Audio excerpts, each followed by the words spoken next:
Hello everyone. So today we will be discussing about what are the different approaches to solve a subset problem from the lead code.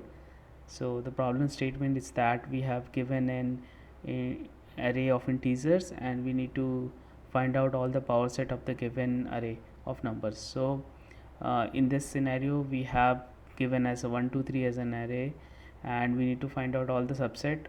So the size of the array is 3, so basically the subset will have size 1 2 and 3 and followed with an empty set as well. So this is the problem statement, and what we need to achieve here, we need to print all the subset, and the order can be any order of this output. So I'll be jumping to the first approach. The first approach is basically a recursive approach followed with some backtracking. Uh, so initially we'll be having an empty set, and once we will keep traversing it, so we will append 1 to this array, and followed by 1 we will appending the next element which needs to be explored, so which is 1 comma 2, and then we will be exploring 1 comma 2 comma 3 same way, and once we reaches 3 there are no more elements to be explored. We will be backtracking it to the previous element, so which is 1 comma 2, and then again if you see there are no more elements which needs to be explored, as we can already know like 3 is already explored, so we'll be backtracking it to 1, and then in this case 1 will be 2 is already explored, so we'll be exploring 3 1 comma 3, and there are no more elements, we'll be backtracking it to 1, and if there are no more elements which is left which needs to be explored using 1, we'll be backtrack to the empty element, and then again followed with the same approach with the second element which is true, and all the elements which are associated with the 2, and then followed by 3. So this way we will be able to calculate all the given subset of a set. So this is one of the approach, and yeah, so this will be more clear when we go and look into the code. And the second approach is basically is a binary bit set approach. So basically we will be having as we know there will be 2 to the power n subsets, which is from 0 to 7. So in this example, so we'll be calculating the binary of all the numbers from 0 till 7. So 0 binary representation is 0 0 0, 1 is 0 0 1. I have taken only 3 bits here. So for 2 is this way we will be having all the binary representation of the number, and this position is the 0th position in the array, and this is the first position, this is the second position. So we will be looking into this binary string and checking which number is basically which position is set to 1. So in this case no position is set to 1, so the output will be an empty set.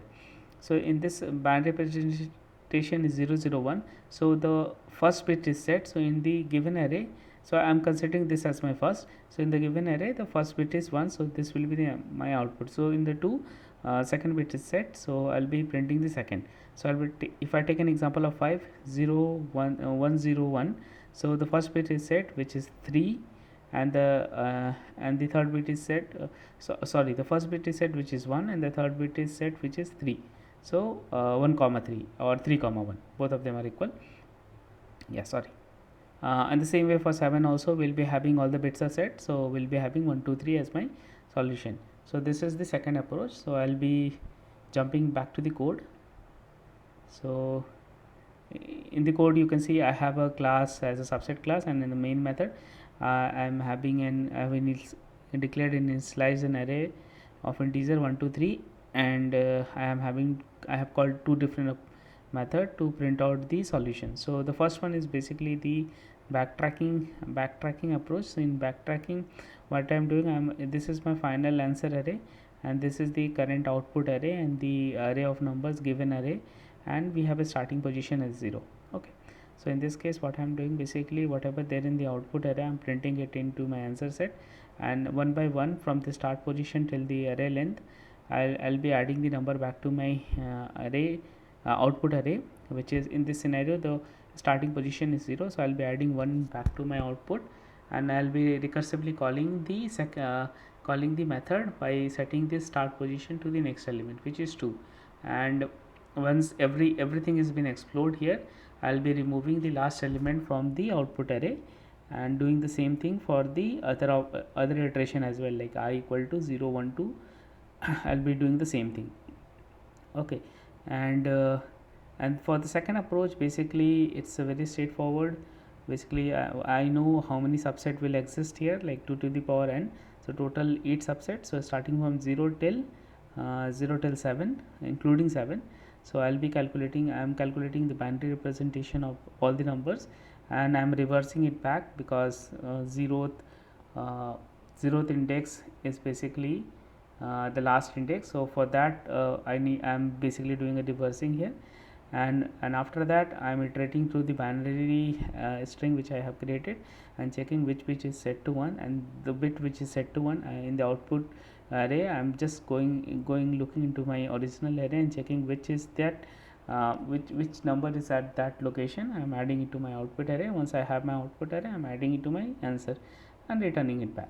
So this is the second approach. So I'll quickly go and run this. So as you can see, from the first approach we have the output, and the second approach we also have the same output.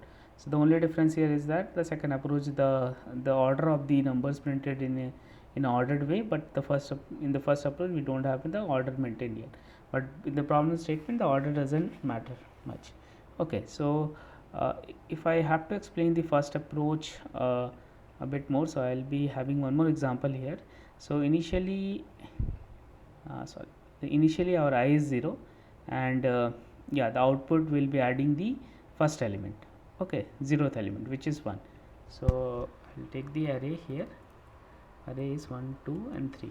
Okay, so I'll be adding the first element, 0th element, which is 1, and recursively I'm calling for the second start position, which is 1. So this is the second start position. So in the recursive way, in the second iteration, the I will be 1 because the starting is changed from 0 to 1, and same way I'll be adding the first element, which is 1 comma 2, and I'll be calling the recursive approach again with the starting element as 1 plus 1, which is the current element plus 1. Okay, the same way I will become 2 from this approach.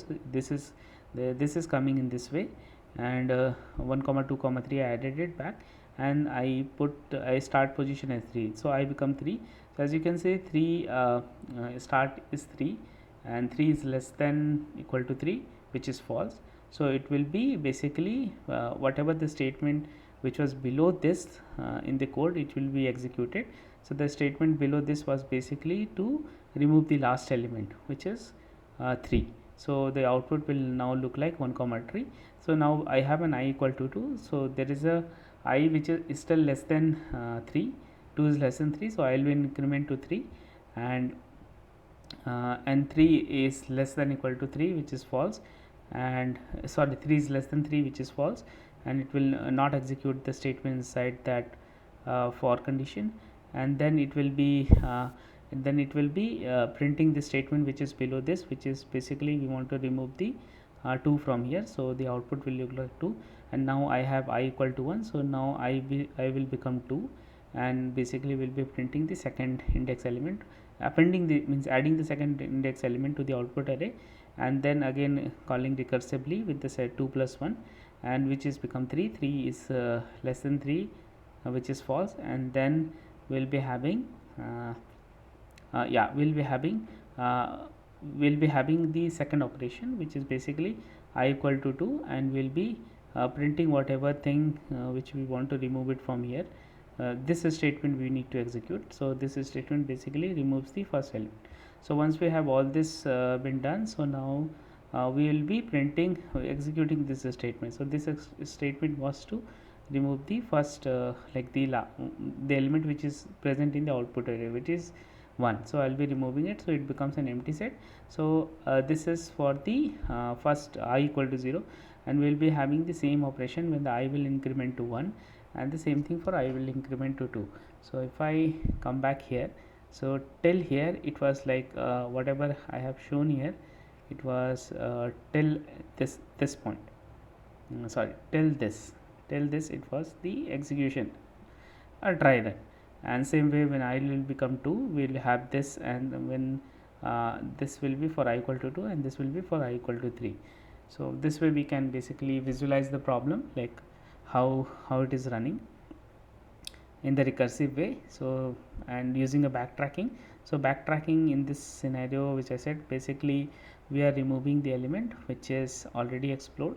So we need to go and find the solution for others as well. So this is already a part of a subset, so we need to remove this.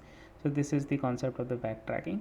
So yeah, this is this approach includes recursively we are calling, and we are also doing a backtracking by removing the element.